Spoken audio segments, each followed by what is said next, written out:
Hey, Mike Kim here. Welcome to this episode of the show. It's just me today, and I wanted to jump on and share a couple of insights, takeaways from a real time trip on the road. I just spent the last 5 days in Scottsdale, Arizona, speaking at JJ Virgin's Mindshare conference. This is the second year that I've spoken there. And this is an event that is for health practitioners, functional medicine doctors, naturopathic doctors, everyone in between. That is JJ's crew. And really just cool event, about 600 people there. Spoke at a breakout session. And one of the things about this event is that as a speaker, I get a booth, right? Like a physical booth where people can stop by in the convention center where they got all the other booths out there, like a trade show environment in that sense. I know that you or some folks or maybe your team will once in a while go to these kind of conventions and you get a booth and you're like, what do I do here? Now, if you've ever been to a conference where there's a trade floor, that's free for all, right? And people have all sorts of displays and stands and different ways of doing the booth. We got like a 8x10 backdrop, and I'll drop the link in the show notes on where we got that. My team got all that. My designer, Jason Clement, put it together. But the point of having that booth isn't just to have a cool looking sign, it's to generate leads, right? Have people stop by the booth. So this is one thing that worked really well for me. During my presentation, I had a slide deck and I gave people the opportunity to opt in to get that slide deck. That's pretty much standard operating procedure for me. Let them download the slides so that they don't have to furiously take notes and take pictures of everything. They can be present for the talk. I used Go High Level. That's where all my stuff is on right now. We just used a text to opt in feature, put a QR code there, and you scan that QR code and it texts a phone number and pre-fills the word that normally people have to type in to get the slides. Our code word was slides, text slides to phone number. When you scan the QR code, it just pre-fills the phone number and the word, and you text it, you get a message back that says, please submit your email address. And then they type in their email address and then boom, they get the slides sent to their phone. In the past, I used to have people just scan a QR code and go to an opt-in page where they would have to submit their name and email. And it just felt like an extra step. And so we decided to go with the text option only. Now, here's what happened, right? Because I learned, lesson learned, there were people international who were at the event and at my talk. They were from Canada or elsewhere. They're like, hey, Mike, just real quick, I couldn't download your slides because I don't have a cell phone plan here. And it didn't matter that they were on WhatsApp or anything like that because it's just through text messaging. So next time I'll have 2 opt-ins and make it easier for everybody in that regard. Now, here's the cool thing that worked though. After they opted in, they got an email, fulfillment email, sending them the slides. But in the email, there was a Calendly link that they could use to book a 15-minute session with me at the conference at my booth.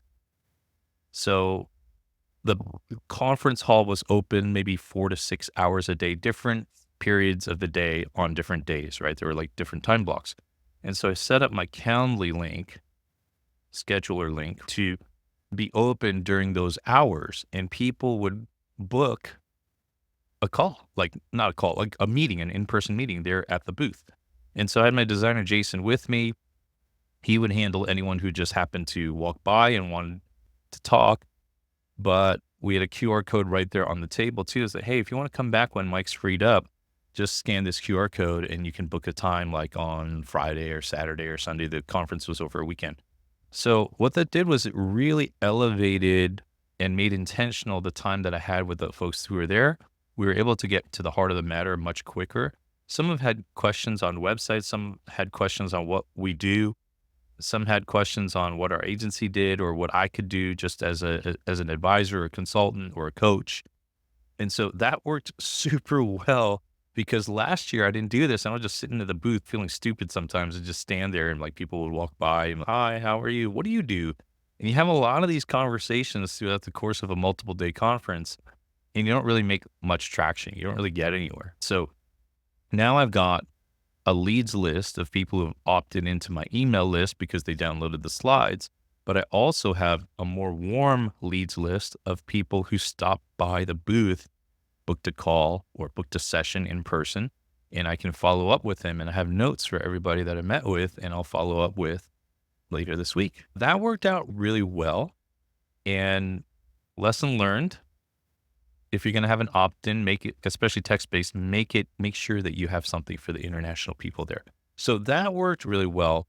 And it made the conversation super intentional. It also elevates the positioning, right, of for you, I think. It certainly felt that way for me because there were a couple of folks who walked in a little bit late, maybe 3-4 minutes late for their 15-minute block. And they're, oh, I'm so sorry I'm late. I got caught up in the hallway talking with somebody. No worries.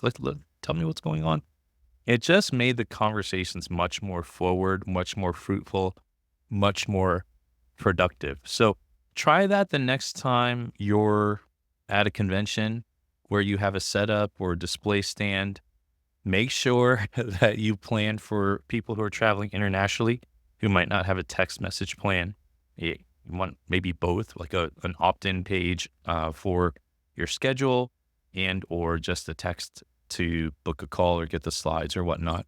But that worked incredibly well for me. One of the things that I did not set up that we had to makeshift create while we were there were for people who were just walking by and having that chance to book a time when they just saw our QR code and were walking by the booth. Hey, Mike, I don't have time at the event, but can I book a call with you later? And they might not have been in my talk, so they didn't download the slides.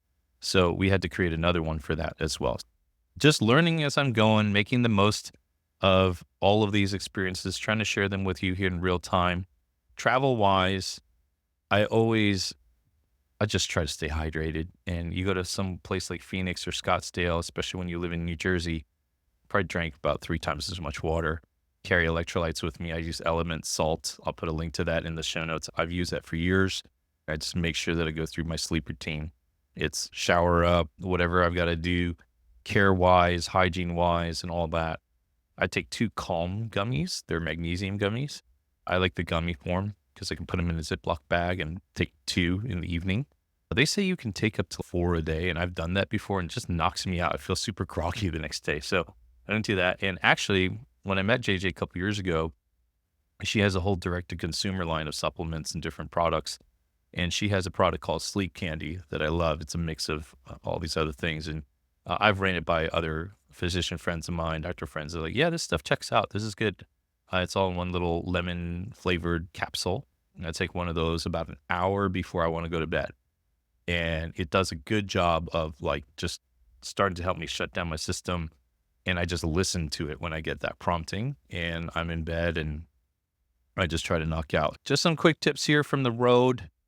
Just want to share with you there. And if you've got an upcoming event where you have a booth or your company or a client of yours is, share those tips with them. It can really go a long way. And especially if you have more than one person at the booth, you can handle a lot of the foot traffic that happens to come by. And you can be super intentional if someone else takes the appointments that are booked at the event. All right. Hope that helps. Till next time, live your message, love your work, leave your mark on the world, and I'll see you back here on the next episode.